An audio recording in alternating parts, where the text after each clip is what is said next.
سلام، وقتتون بخیر. یه استراتژی برای بچه آپشن میذارم، بعد این استراتژی رو برای بچه فارکس و ارز دیجیتال بورس ایرانم توی یه ویدیوی دیگه توضیح میدم که چطور باید ازش استفاده بشه. این استراتژی خیلی ساده است، خیلی ساده است، ولی نیاز به تمرین زیاد داره و البته ریسک به ریوارد خوبی هم داره اگر با این روشی که میگم کار بکنید. حالا من دو جور الان میخوام از این استراتژی استفاده بکنم.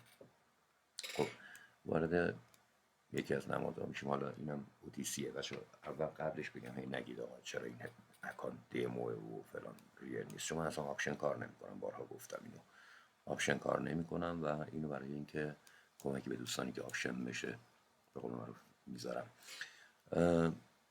استراتژیمون به این صورته. از یه مووینگ اوریج بچه استفاده میکنیم با ببینم اینجا با دوره 3 و SMA. خب پس مووینگ اوریج ساده داریم، دوره 3 و SMA. SMA ساده است، پریودش هم 3 هستش، دوره تناوبش. خب مدیریت سرمایه تو این قضیه خیلی نقش مهمی رو داره. من گفتم چون حساب دمو هست، شاید بخوام مثلا میگم $1000 مجانی اینجا دارم، $10 اینجوری میزنم، شما باید مدیریت بکنید سرمایه‌تون.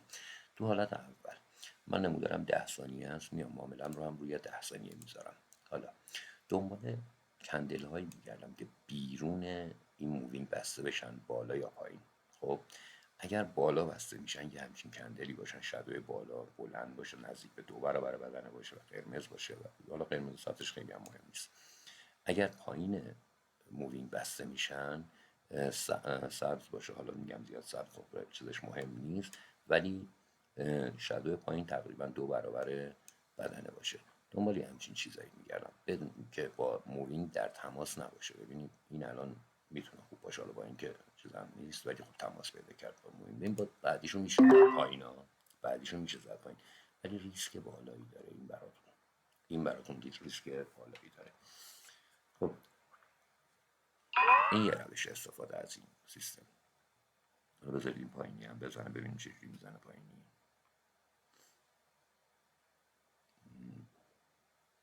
میشد بزنید بالا، ولی من میگم چون شادو نداره اصلا و اینا دیگه اینو نمیزنید. اینی که تماس نداشته سبز بود، حالا میشه زد بالا، ولی خب میگم نزنید، اینا ریسکه. باز خودتون تمرین بکنید. دوباره بالا قرمز بدون تماس با مووینگ. ببینید باز اینم مثلا پایین میشه بزنید ولی بازم ریسک دارید. ببینید باز اینم میشه بزنید پایین ولی بازم ریسک دارید. وین ریت خوبی داره، یعنی شما اگه بخواید نگاه بکنید وین ریت خوبی داره. نه که الان یه ذره سبز بشه میتونم بالاتر بزنم، اگه یه ذره سبز بشه خب میزنم بالاتر. ببینید به این حالت. پس این یه روش استفاده از این استراتژی هستش. روش بعدیش چیه؟ شما بیایید تایم رو شناور بذارید، سویچ تایم بذارید. الان 2:12 است، مثلا من میخوام روی 10 دقیقه، حالا میذارم 10 دقیقه فعلا. 2:12 دقیقه میشه شاید 2:22 دقیقه که نداریم، 23 دقیقه داریم. آره 5 دقیقه هم کم میشه، 2:23 دقیقه میذارم. خب یه 10 دقیقه زمان میذارم براش. اگر دیدم تو این فاصله مثلا تو 6-7 دقیقه سیگنال نگرفتم، دیگه اینو دوباره اصلاحش میکنم دیگه. مثلا این اشتباهی زدم 4 ساعت هنوز داره کار میکنه. این معامله که بازه رو ولش کنید. ما 10,000 تا داریم الان. خب میخوایم ببینیم بعدش چطور میشه. خب صبر کنیم تا یه سیگنال بگیریم. نمیدونم مثلا ویدیو رو نگه دارم سیگنال بگیرم یا چیز، ولی حالا تا اینو نگه دارم. بچه این استراتژی دو طرفه رو برای چی دارم استفاده کنم؟ اینو 10 دقیقه که از استراتژی دو طرفه استفاده کنم برای اینکه بتونم مدیریت کنم ریسکم رو. اینجا من میتونم بزنم پایین تر ولی ریسک نگاه کنید شادو بالا بلند نیست، نتیجهش رو نگاه کنید چی میشه. خب با نیستم تا یه شادوی بالای بلند بزنه برام.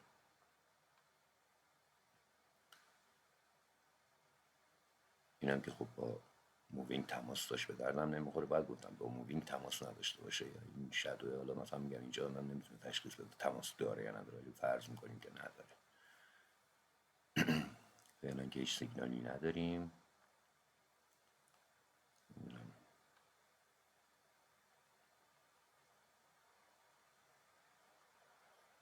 اینا محدودا میشد بالاتر بزنم. من میزنم بالاتر بچه، با فرض اینکه حالا اینو چه اشتباه چه درست کردیم میزنم بالاتر. وقتی رفت تو سود میزنم پایین تر. حالا مثل من الاف نکنید، رفت تو سود بزنید. خب میزنم پایین تر. خب ببینید الان دو تا معامله دارم که اگه اینجا بسته بشه تو این قسمت، خب من $20 گذاشتم $38 برمیدارم. اگه بیرون هر کدوم از اینا بسته بشه که الان بره بالا، میبینید $20 گذاشتم 19 و خورده دلار برمیدارم، این کمتر از $1 ضرر میکنم در حالی که $10 سرمایه گذاری کردم. خب باز دوباره با میستم تا سیگنال بگیرم، یعنی این محدود نمیشه به این دوتا معامله. هر چی سیگنال بگیرم میزنم، به شرطی که روی این محدوده ها نباشه، یعنی فاصله داشته باشه از این محدوده ها.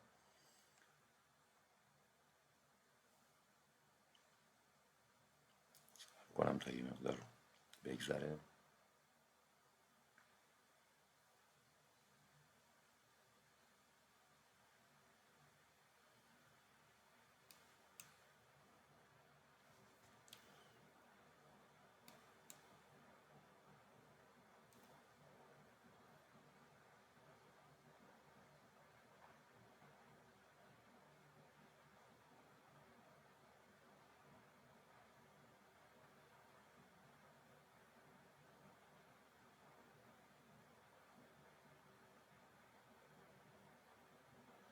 فعلا که همینجوری داره، ببینید با مووینگ در تماسه، بیرون مووینگ نیست. بچه پریود مووینگ رو ببرید بالا، خطا زیاد میده ها، یعنی نبرید روی 5 9 10 اینا، همین 3 کافیه.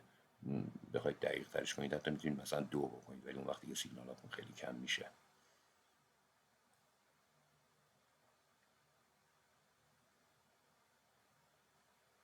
اینجا شاید نه نداد، شاید یه بالاتر اینجا بده که نداد، حالا بعدی شاید یه سیگنال بالاتر بهم بده.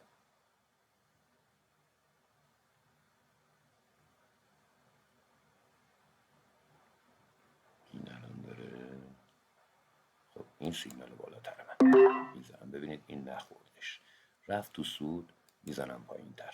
ببین معطلش نکنید و ریسک نبود. این سیستم مثلا برای اینه که شما ریسک نکنید. حالا بازم اگه اینجا بسته بشه $40 من میشه $57، اینجا بسته بشه میشه $38 و اینجا بسته بشه میشه $57. ببینید $17 بیرون اینا بسته بشه $40 هم چقدر میشه اگه بره بیرون بزنم بالا، اینجا نشون میده. خب میشه 38 و نیم، یعنی $1.5 فقط ضرر میکنم در مقابل $40 سرمایه‌ای که گذاشتم. خب باز منتظر سیگنال بعدی مونم. من 5 دقیقه و 40 ثانیه مونده از زمان معاملات.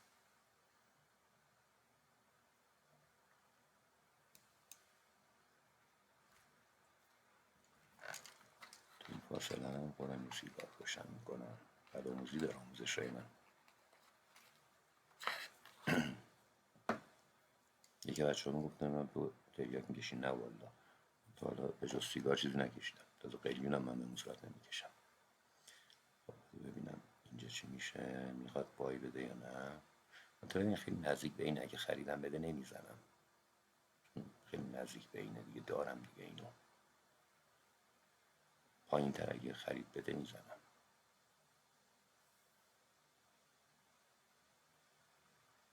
چقدر مونده؟ تایم 4 دقیقه و 56 ثانیه. میگم خیلی تمرین بکنید، این تمرین زیاد لازم داره و اینکه ریسک هم نباید بکنید تو این سیستم دو طرفش.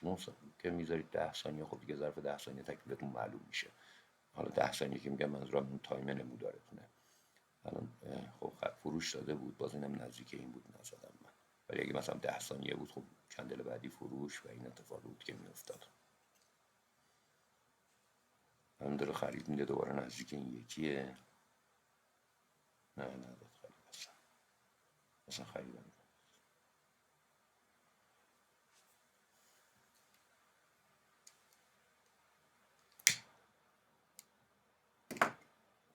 حالا خلاصه نه تریاک نمیکشم.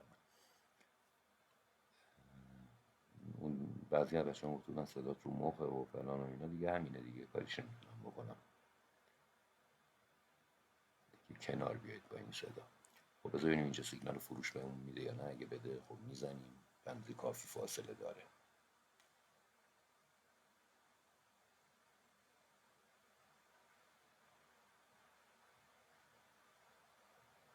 نداره. این یعنی کندلی که من میخوام نیست. میبینید سفیده، بالا پایینم تقریبا یه اندازه است. بذارین یکی چی میشه. اینم که سبز کندل اصلا موبین بهش خورد. اینم که موبین بهش خورد، کاری نداریم باش. این که حالا میاد پول بک میزنه به اینجا، اینا کاری نداریم، مثلا ما نمیزنیم. گپ هم هستش. گفتم بحث اینه که ریسک میکنیم یا نمیکنیم دیگه.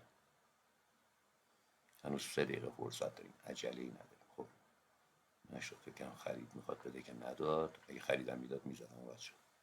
ببین خرید داد، به نظر من خریدو میزنم. خب حالا اگه بره تو سود میزنم فروش، میزنه بره بالا. حالا اگه رفت بالا،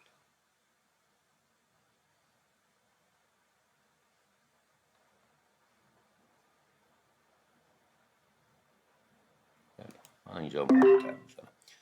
الان اومدیم تقریبا 6 تا معامله زدیم، 3 تا فروش، 3 تا خرید و 60 دلارمون تو این قسمت اگه بسته بشه میشه 50 چه 57 دلار درست باید باشه. اینجوری کردم میشه 57 دلار میگیره، چون این قسمت ما 3 تا 4 تا معامله تو سود داریم.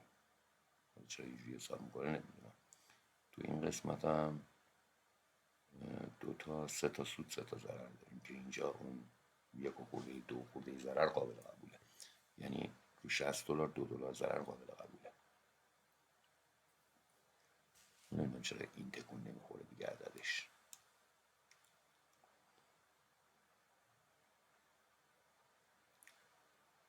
درسته تعدادمون دیگه. حالا دیگه 3 تا 3 تا دوباره انگار میخواد فروش بده، نداد. حتی این هم فروش خوبی بوده بچه، این هم میشود فروش در نظر گرفت.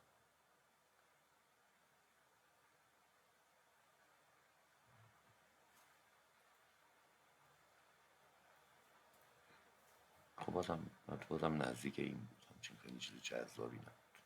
هرچی این دامنه بیشتر بشه بهتره. یعنی بین این دوتا پایین و بالا اگر بسته بشه تو سوده اصلا. 1 دقیقه و 3 ثانیه دیگه مونده، یعنی از 6 تا کندل دیگه. ببینید این 6 تا کندل چقدر میشه.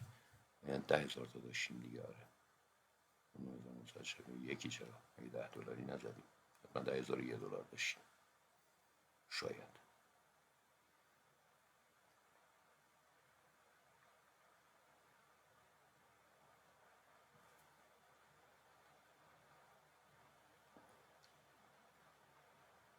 و الان اینجا ببینید 75 دلار جای 60 دلار میگیریم. اینجا همشون با هم برابرن، اون 57 دلار میشه، این ضرر میشه. اینجا تو این محدوده و این محدوده ها ما برد داریم. ببینید تو این محدوده ها و این محدوده، اینجا جاییه که میتونیم ما ضرر کنیم و بیرون این دوتا محدوده. اینجا 75 دلار سود داریم، یعنی 75 دلار سود نداریم. 60 دلار اون میشه 75 دلار، 15 دلار سود داریم.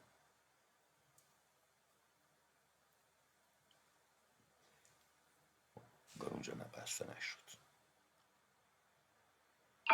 خب بسته شد 9998 تا 8.2 دلار ضرر کردیم، یعنی ریسک معقولی داشت. به طور کلی این سیستمیه که میتونید استفاده بکنید برای معاملات آپشنتون. یه ذره دقت مثل من نزنید دیگه، حالا باید بیشتر دقت کنید. من چون حساب دموه شاید یه ذره بیخیالم، شاید آخر وقت دارم بیخیال کار میکنم، نمیدونم، شاید هم تسلط کافی رو سیستم رو ندارم. الان مثلا این 2-1 ندارم کافی برای پایین تر زدن. ببینید به این حالت تمام. و به این ترتیب شما میتونید راحت کار کنید دیگه. تایم ویدیو زیاد نشه دیگه، چون استراتژی هم چیز خاصی نداره برای توضیح دادن. این استراتژی رو تمرین کنید، مدیریت سرمایه رعایت بکنید. حتما رو دمو اول حسابی تمرین کنید، حسابی قلقش دستتون بیاد، فوری نرید پولتون رو به خطر بندازید. برای بچه فارکس و ارز دیجیتال و اینا توضیح میدم چطور از این استراتژی استفاده کنن. وقتتون بخیر باشه.